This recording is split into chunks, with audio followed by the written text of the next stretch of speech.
Hi, it's Fias Tarot. Hello. Cancer placements? Yes.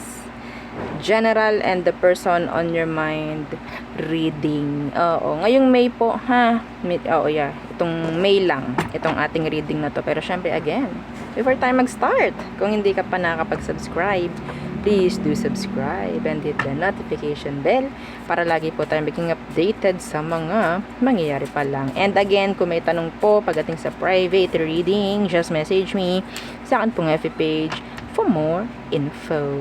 Yes. Oo. So, sana hindi nyo naririnig yung mga ingay sa paligid-ligid. Opo. No? Again, kung may tanong sa private reading, sa ating mga charms, o diba hindi nyo kita. O, ito lang. Oo. So, message na lang po, no, sa akin pong legit FB page. Yung meron pong check sa tabi ng aking pangalan. Yes, yo. Yeah. Oo. So, available pa rin lahat ng ating charms. Yung ating spray, yung ating oil, yung pangtanggal third party, yung pang-avoid third party. Yes, available pa rin po. No? So, yeah, let's start the reading for you, Cancer placements. Anong meron? Anong parating ngayong buwan ng May for Cancerian placements?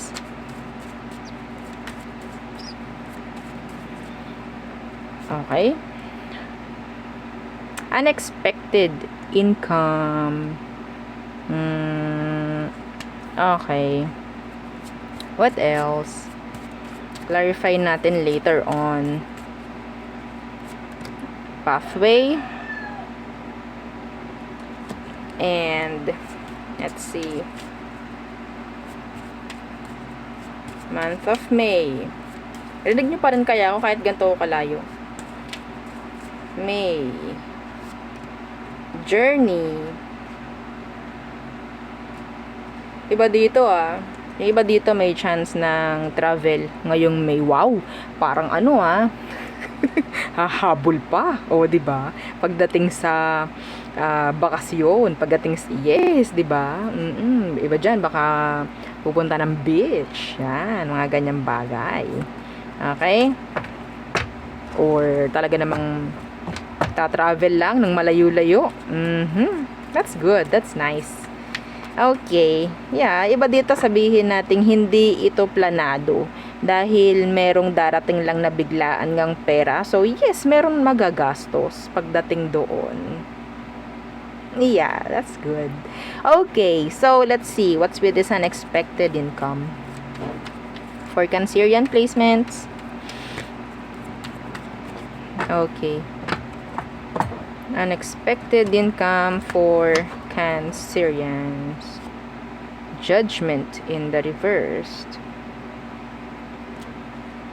Yung akala nyong hindi na darating na pera or akala nyo hindi na mababayaran, pwedeng mabayaran this May, claim nyo. Wag mo sabihing sana. Ang magsabi talaga ng sana, ha? Ha? Makakatapak ng jackpot mamaya. Ha? Ang magsabi ng sana sa comment section, ay nako. Claim mo na agad, huwag mo na sabihing sana. Okay? Share mo rin to, ha, itong video na to. So, the Queen of Wands in the reversed. Yes. At yung inaakala mo, hindi mo na ina-expect talaga na ikaw ay mababayaran ng taong to. Alam mo bakit? Yung iba sa inyo, meron ditong dinaan talaga sa matindihang usapin. Okay? Yung iba dito ay talagang dumaan pa sa hearing, sa barangay, yan. Mga ganyang bagay. No? So, itong pathway. What's with this pathway? Pathway for Cancerian. Month of May. 9 of Swords. Uy. Iba rito, pwedeng may pupuntahan na bago, no? O wala ka pang idea about the place. Then, andun yung energy siguro na pwedeng meron kang kaba. Yan. Okay? So, siguro nga may pupuntahan kang bago ngayong buwan ng Mayo. Yes, Wheel of Fortune. Okay, so this is good. Wala pa akong nakikitang mapangit. Oo. Na energy. Yeah. Yung iba sa inyo, itong pathway na to, masasabi ko in general, this is like an energy of parang progress, improvement, na pwedeng nakaka-overwhelm, no? Na pwedeng nakakatakot, i-grab. Could be sa workplace. Could be sa workplace, may mga offer na pwedeng dumating, may mga opportunities na pwedeng ibigay sa'yo, no? Pagdating sa trabaho. Claim mo na yung may sana dyan, ha? Sige. Okay, ano tong journey? Journey for Cancer. Chariot. Ay, talaga naman. Sasakyan yarn. Pwedeng talagang travel to. Pwedeng talagang travel. Anong meron dyan sa travel na yan? Okay. Justice. Good. So, may mga tatakbo na maganda pagdating po sa mga legal na usapin, legal process na ginagawa. Meron ditong makakapasa. Okay? Yes, kukunin ko lahat ng energy. May makakapasa. Merong ma-approve. Okay? About the visa, some of you, pagdating ng May, pwede nang maibigay. Pwede nang, yeah. Okay? Meron din ditong energy about, sabihin natin kasi, in general, sabihin natin leveling up. No, itong energy na to. This is leveling up. Meron din ditong makakakuha muli ng bagong sasakyan. Yes. Sinong may gusto nun? Bagong sasakyan sa buwan ng May. Or, sabihin natin another travel sa buwan ng May. This is good. Yeah. Okay? So,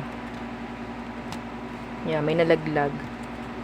The Empress, Two of Cups. Kung ano man po yung offer na yan, ha, na pwedeng darating this May, merong energy po ng improvement or sabihin nating longevity. Okay? Sabihin nating may tagal. No, hindi lang like masasabing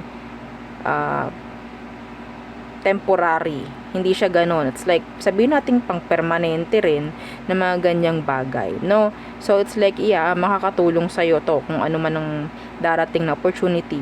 Pero yun nga, kailangan mong i-grab. Even though, yes, yung iba dito is parang nakakatakot. Overwhelming. Okay? So, yan. O, iba dito, travel abroad. Okay? Or, opportunity to work abroad. If you're open. No?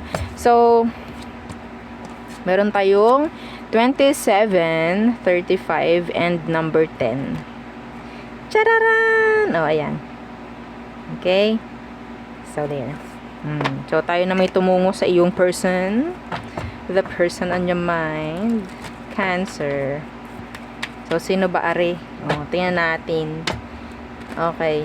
Again, yeah, huwag kalimutan mag-share, mag-like, mag-subscribe.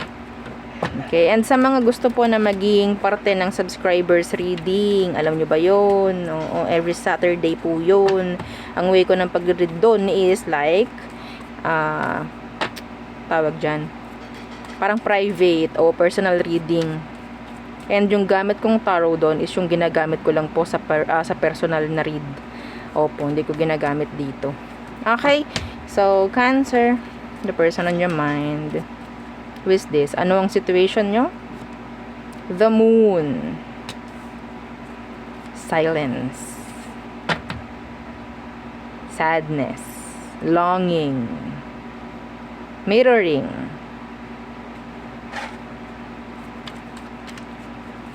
I'm hearing loneliness. The Queen of Swords. Ayan na naman ang pagpupukpok sa bubong. Okay. Mahirap na sitwasyon pagdating. Iba sa inyo kasal. Mahirap ang sitwasyon ninyo ngayon ng taong to. Tumalikod ka rito, I think. Some of you, ikaw yung tumalikod dito. Okay? Merong hindi talaga pagkakaintindihan. I don't know, it could be third party involved or whatsoever. Merong lumayas merong sumalisin or sabihin nating lumayo ng direksyon. Okay? Nandito ka, nandito yung tapat niya. Okay? So, okay, I'm open pagdating sa separation. Ayun ang narinig ko dito. Okay, I'm open. Hindi ako takot dyan. Yeah. So, I think, itong taong ito, masasabi nating feeling niya, the grass wasn't greener. Yes. Masasabi nating hindi naging successful kung anuman yung kanyang mga pinili imbis na ikaw. They're longing pagdating sa'yo. Still, or sabihin nating this time, sabihin nating ginugusto ka na muli. Tingnan natin anong meron sa kanya currently sa person mo. Cancer. Yeah, see the Two of Coins. Now they're like, tama kaya? Mali ba? Tama? Mali yung ginawa ko. They're balancing.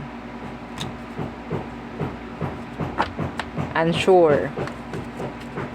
Two of Coins. They're juggling right now.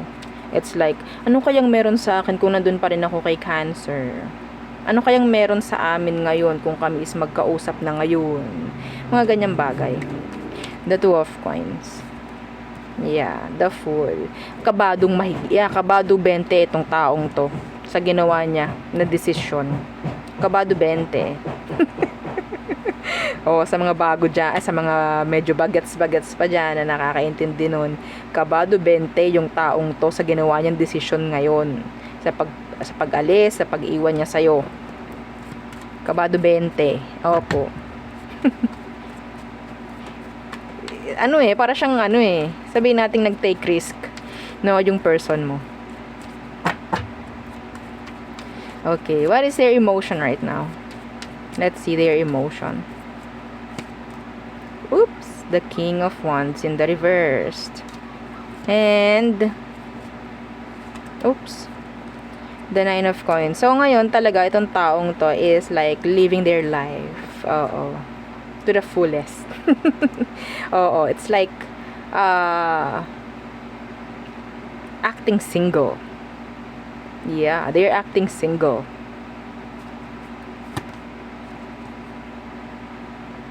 Open pagdating sa mga connection. Grabe, no?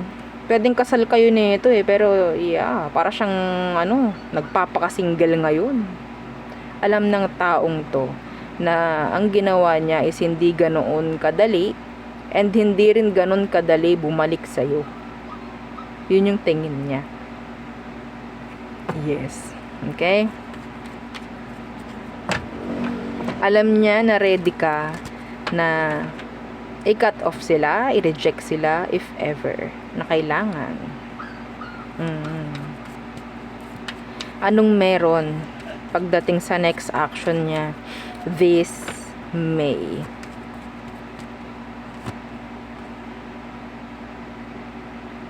Ace of Coins in the reverse, walang offer.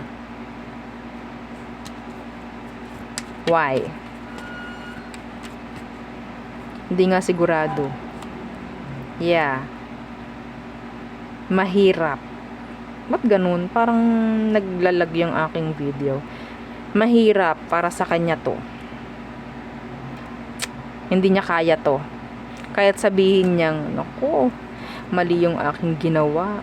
Naku, kailangan ko siguro na talagang bumalik sa kay Cancer. Dahil yun yung dapat. Kaso ang hirap, hindi ko alam kung paano.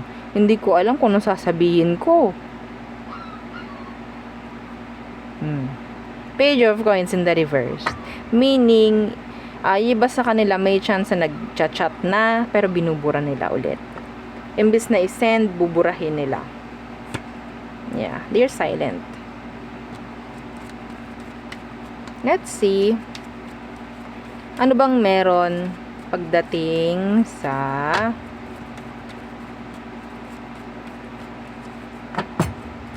outcome? Anong outcome nyo this May, mga Cancerians? Judgment in the reversed? What's with that judgment in reversed? Seven of Swords. Babalik to. Babalik po ito. Sneaky ways. Masasabi nating hindi siya totally like lalapit, kakausapin ka. Hindi ganon. Unti-unti to. Tahimik. Oo, parang ganyan. Mga tahimik na mga aksyon, mga galaw. Ganyan. So, unti-unting makikita mo rin.